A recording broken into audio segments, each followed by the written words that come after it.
Hello, everyone. Before we jump in, hit like if you're like our contents. Today, we are looking at a machine that basically redefines what an American sports car can be.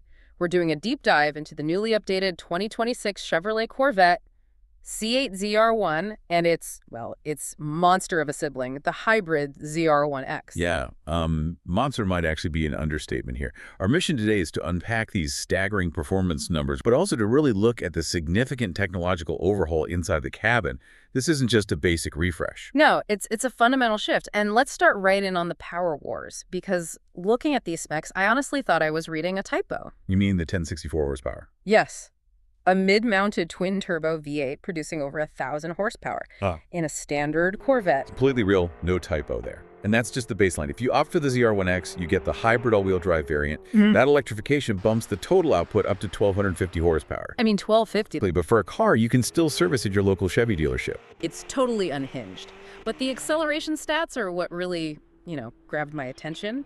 The ZR1 with the ZDK performance package hits 0 to 60 mph in 2.2 seconds. Which is an engineering miracle on its own. Right, because the standard ZR1 is rear-wheel drive. Normally, to hit 60 in 2.2 seconds, you absolutely need all-wheel drive to just claw into the pavement. Yeah, otherwise you're just turning tires into expensive smoke.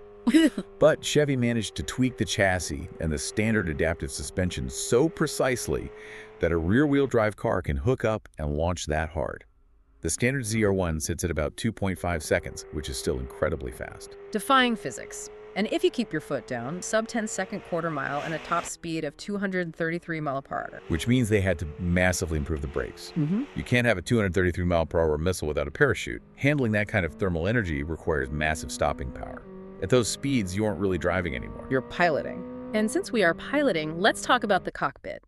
The interior has had a complete tech overhaul. The first thing anyone familiar with the C8 will notice is that the infamous wall of buttons on the center console is completely gone. Finally. Removing that really opens up the cabin space.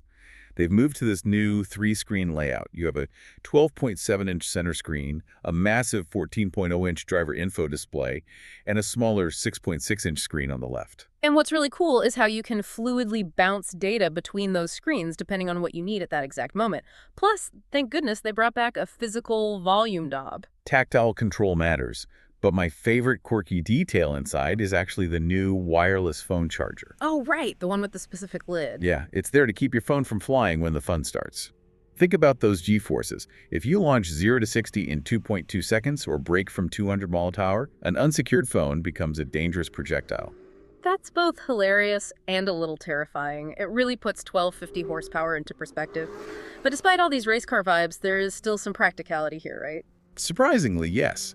You can still fit a set of golf clubs in the back. It holds 1 carry-on bag in the front trunk and 2 in the rear. And the new interior aesthetics are stunning.